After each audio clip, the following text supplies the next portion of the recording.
You can move. Just don't fly away, all right? On a distant planet on the brink of destruction, a child is born carrying the last hope of an entire people.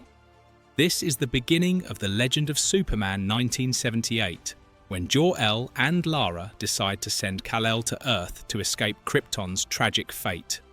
In the peaceful land of Smallville, Clark Kent grows up under the loving care of Jonathan and Martha Kent, learning to control the extraordinary powers he has inherited.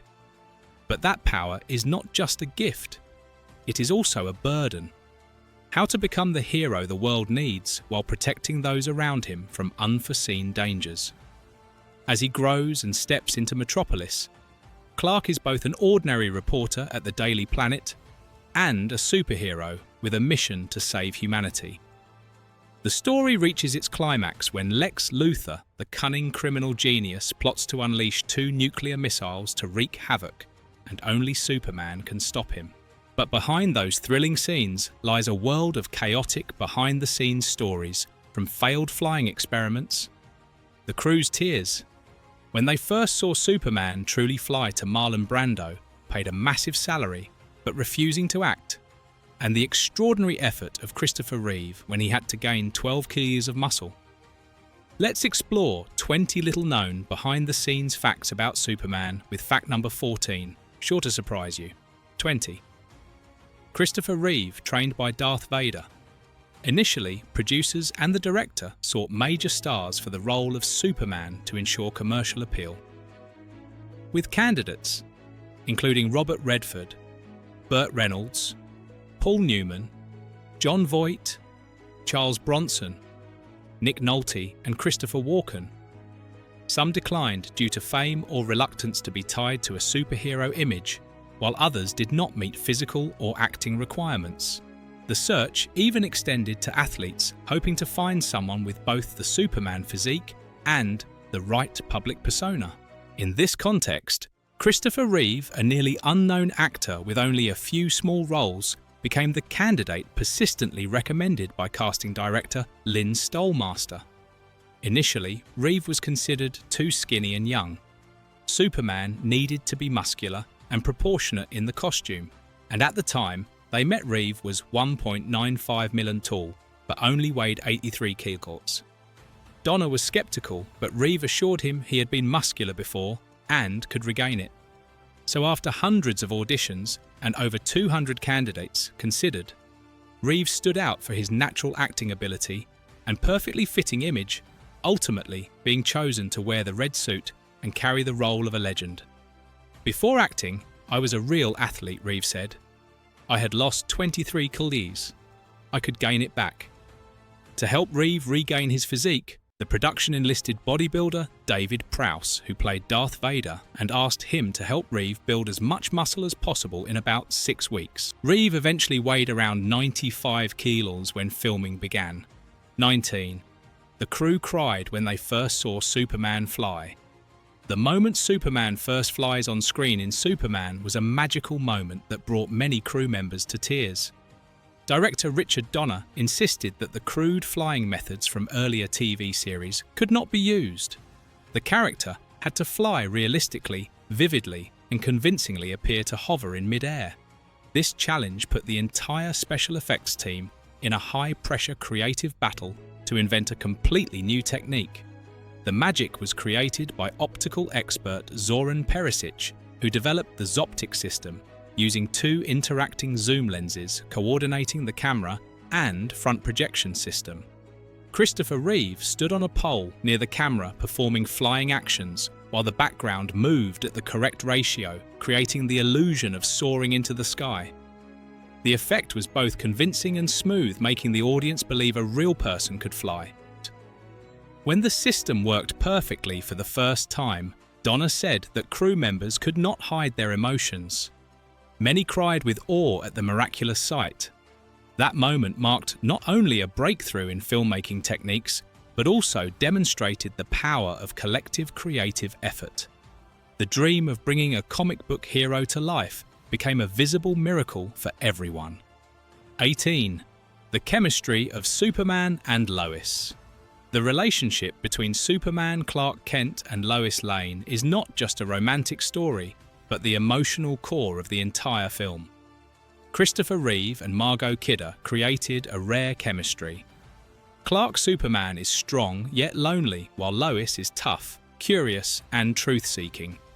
This contrast produces moments both humorous and romantic, from sly glances to charming dialogue, letting the audience see Superman not only as a symbol of strength, but also as a human with real heart and emotions.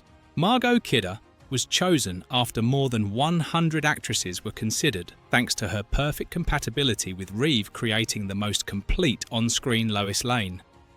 Reeve, with a reserved but elegant style inspired by Cary Grant, skillfully portrayed Clark Kent and Superman as two sides of the same person, both a superhero symbol and a man longing to be understood and connected. Every interaction between them, from mischievous smiles and trusting looks to simple dialogue conveying deep connection, highlighted the romantic and human appeal. This balance of strength and emotion made the Clark-Lois relationship the emotional heart of Superman. Do you find Lois's performance impressive? Share your thoughts below 17. Marlon Brando was difficult reading lines from a diaper. Marlon Brando received a massive salary at the time, $3.7 million, for less than 2 weeks of filming. Plus nearly 12% of the profits, a record-breaking amount that would dazzle any producer. Yet, despite the huge sum, Brando appeared on screen briefly, and his work attitude frustrated many. Rather than focus on the role, Brando often refused to memorize lines, asking to read from cue cards placed around, or turning the character into comic relief, forcing the crew to manage filming continuity. In the scene where Jor-El places baby Kal-El into the spacecraft, Marlon Brando refused to memorize his lines and read the script attached to the baby actor's diaper, disappointing Christopher Reeve afterward. Tensions did not stop there.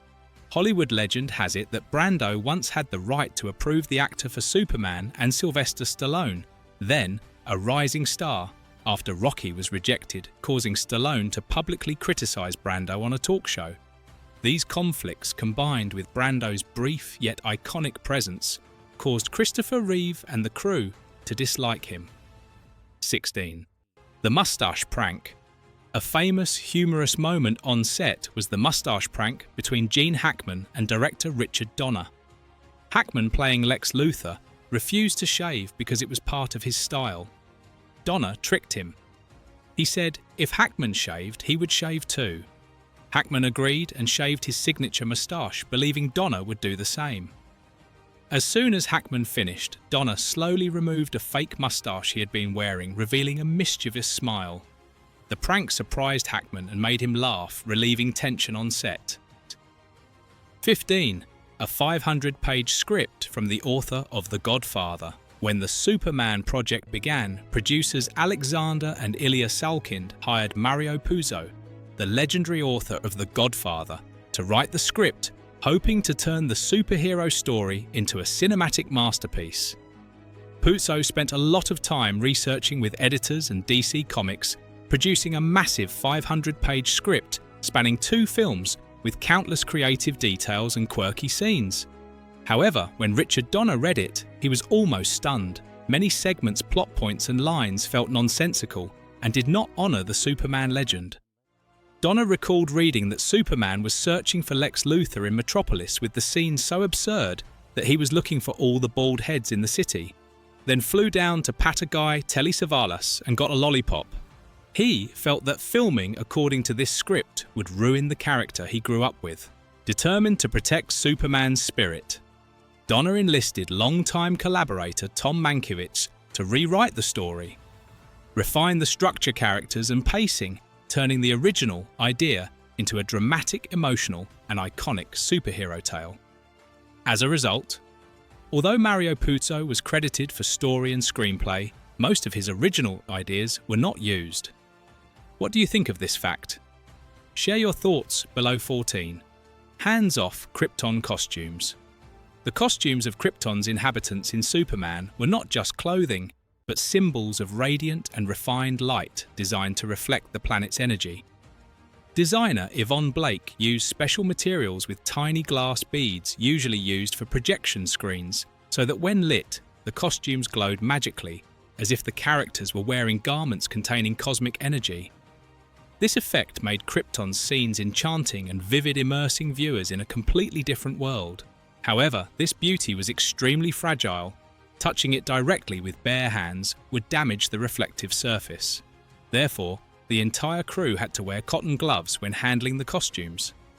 Every fold and movement had to be carefully calculated, so the light from the tiny glass beads reflected correctly. This turned the costumes into a technical challenge, blending art and science, demanding extreme patience and precision. 13. The film explores Superman's journey in depth. This is a rare biographical work in the superhero genre, deeply exploring Kal-El's journey from Krypton to Earth. The epic opening portrays Krypton's destruction and Jor-El's desperate effort to save his son, laying the foundation for the tragedy and responsibility Superman carries from birth. These scenes not only create visual impact, but also illustrate the loneliness, pressure, and significance of a child sent to a foreign world. The film also portrays Clark's childhood in Smallville as a formative period under the care of the Kent family. Lessons about controlling power, responsibility, ethical limits, and the painful experience of being powerless to save his father cultivate Clark's sense of justice and compassion. The slow, serene countryside reflects the alienation and challenges in growing up as an extraordinary outsider. As an adult, Clark moves to Metropolis, concealing his identity to become Superman, a symbol of hope and justice. Donner structured the film in 3 clear parts: Krypton, Smallville, and Metropolis each. Distinct yet connected, helping the audience understand the character's journey from origin to personal experience and societal mission. The film is not only a story of saving others, but also one of loneliness, responsibility, and the desire to transcend limits, giving emotional depth to Superman's biography. 12. The film features some impressive visual effects. Superman opens with striking scenes immediately immersing the audience in Krypton before its destruction. Krypton's red sun was created by special effects artist Les Bowie, who poured gasoline into a bucket, set it on fire, and filmed the blaze, producing the fiery globe seen on screen, conveying the planet's tragic power. The Kryptonians appeared in glowing, unusual costumes made from materials used for projection screens, with thousands of tiny glass beads reflecting light. Properly lit, these costumes glowed as if the characters contained cosmic energy. Combined with the planet's destruction, the effect drew viewers into a strange, magical, and tragic world. The film's famous poster slogan was, "You will believe a man can fly." While not literally true, at the time, the groundbreaking practical effects amazed audiences. Today, CGI can create more fantastical images, but the handcrafted shots and technical creativity in Superman still convey the character's majesty and celebrate the extraordinary efforts of the filmmaking team. 11. Jeff East initially auditioned for a different role. Jeff East was cast as young Clark Kent in Superman. Initially, he auditioned for adult Superman, but was not selected. He then tried out for Jimmy Olsen, and finally was invited to audition as young Clark, and succeeded. To match Christopher, Reeve East spent 3 to 4 hours daily in makeup, and wearing a wig to resemble the adult version as closely as possible. A little known detail is that East's voice was replaced by Reeve's in the final film. Despite his excellent performance, East did not hear his own voice on screen, which frustrated him somewhat. 10. They filmed the first and second movies consecutively. The production of Superman and Superman 2 was a long, chaotic process, little known outside Hollywood. Initially, the Salkinds planned to shoot both films simultaneously over 7 months, but reality was much more chaotic. Continuous mishaps, power outages in New York, constantly changing schedules, and complex outdoor scenes in multiple locations stretched the planned schedule into 19 months of continuous filming. The crew, especially Christopher Reeve and Richard Donner, had to maintain a positive attitude despite long, exhausting days and extreme pressure. The most stressful moment occurred when Richard Donner, who had filmed most of Superman 2, was suddenly fired late in production. He was replaced by Richard Lester, who reshot most scenes, further complicating and extending production. This change affected the schedule and strained relationships among actors and crew. Even Marlon Brando's mere 12 days on set frustrated Reeve, who carried the main responsibility for nearly 20 continuous months. 9. The battle between director Donner and the producers. Throughout the film, there was a tense battle over the budget between director Richard Donner and producers Alexander and Ilya Salkind. Donner once stated that he was never accurately informed about the budget and did not know how much had been spent, while the Salkinds repeatedly accused the film of going over schedule and over budget. He said, "They said, 'You can't do this,' but I had no other choice and they wouldn't show me the budget. I didn't know how much I had spent." Tensions increased as the film was shot simultaneously in 2 parts, pushing schedule and costs to the limit. The producers even brought director Richard Lester onto the project to oversee the second part, while Donner still had to ensure quality for both parts. The lack of financial transparency severely strained the relationship between Donner and the production side, creating a high-pressure and stressful working environment on set. 8. Superman's ending was actually taken from Superman 2. The famous ending of Superman, where Superman rotates the Earth backward to save everyone, was originally planned for the sequel Superman 2. Richard Donner and screenwriter Tom Mankiewicz had designed this scene as the climax of the second film, where Superman would throw nuclear missiles into space to free General Zod and his henchmen from the Phantom Zone, paving the way for the next story. However, under pressure from the studio, they wanted the first film to have a truly spectacular ending that would captivate audiences, so the time reversal scene was moved to the first film's ending. This allowed the film to conclude with a dazzling special effects climax, while also setting up the second film. The time reversal action was not entirely part of the original structure intended by Donner and Mankiewicz, but it created a visually stunning moment that left a strong impression on audiences at the time. Are you impressed by the film's ending? Share your thoughts below 7. The creators of Superman were overjoyed. When the film was released, it created a box office sensation and brought emotional moments for the creators of the character, Jerry Siegel and Joe Shuster. The 2 founders of Superman witnessed their creation appear on the big screen for the first time on a grand cinematic scale. And when the film ended, emotions overflowed. They hugged, cried, and thanked director Richard Donner, leaving him with the memory of the most touching moment of my career. Commercially, the film became a huge success, earning over $300 million worldwide, including about $134 million in North America and $1 million in international markets, an enormous figure for the 1970s. Beyond box office success, Superman set the standard for superhero films on the big screen, proving that a comic book character could become a cinematic icon, both grand and human. 6. No one wanted to play Luthor. The role of Lex Luthor in Superman was one of the most crucial decisions for the film, and the crew initially wanted a major star to take it on. Many big names were considered, from George Kennedy, Jack Nicholson, Gene Wilder to Dustin Hoffman. But most declined for various reasons, from scheduling conflicts to concerns about playing a villain in a superhero film. Ultimately, Gene Hackman was chosen, and his performance became the perfect template for Superman's nemesis, charming yet cunning. Initially, Hackman was hesitant. He worried that appearing in a superhero film would tarnish the serious image he had built in his career. But after meeting Richard Donner, Hackman was persuaded by the director's clear vision and passionate energy. Donner not only showed how to explore the character's depth, but also emphasized Lex Luthor's humor and intelligence. In the end, Hackman accepted the role with a salary of about $2 million, a huge sum at the time, and his performance created a villain both terrifying and charismatic, leaving a lasting impression on audiences. 5. the music was almost different. Initially, Richard Donner wanted to hire Jerry Goldsmith, who had worked with him on The Omen 1976, to compose the music for Superman 1978. Goldsmith agreed, but ultimately had to withdraw due to scheduling conflicts.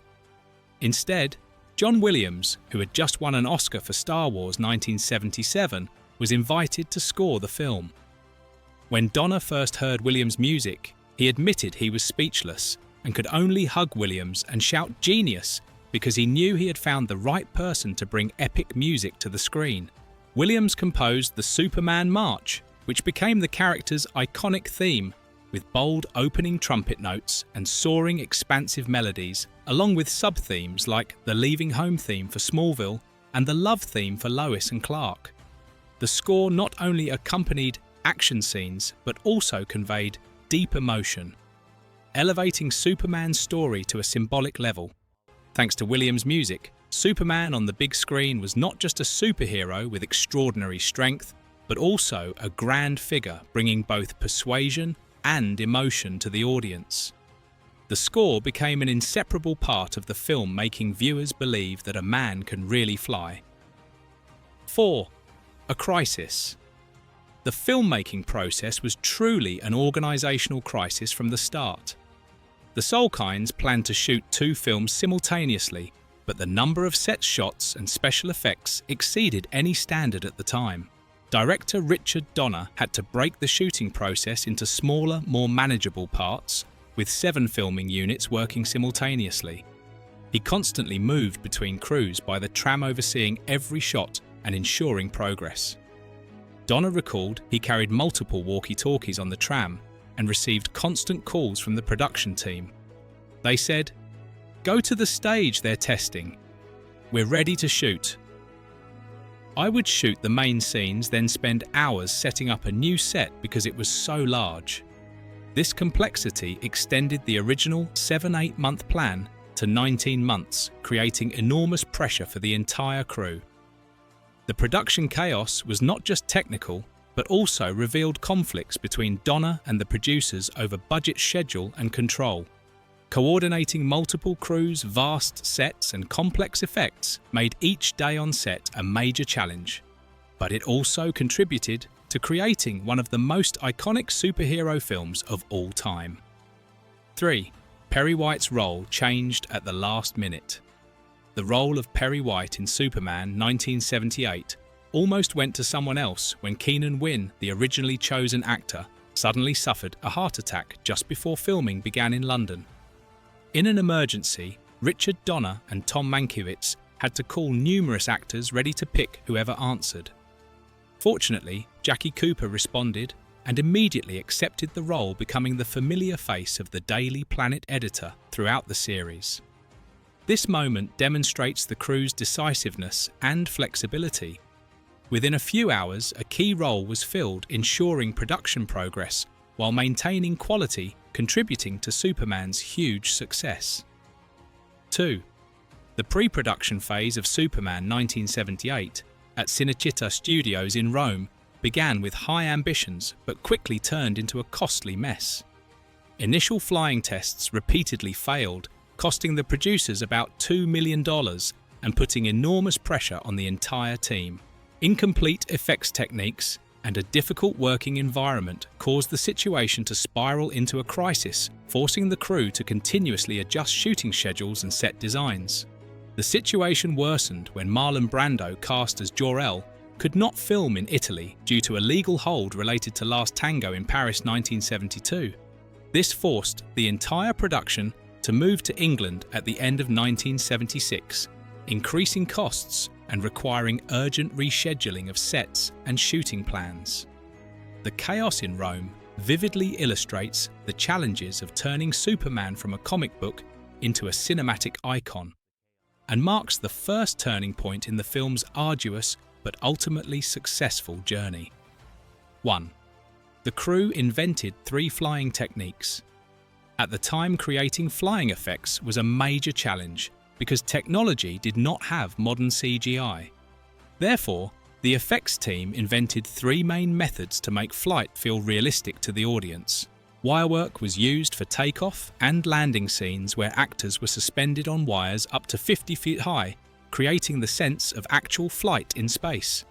For scenes close to the camera, blue screen was applied, allowing actors to perform in front of a blue backdrop, with backgrounds added later to create depth and movement.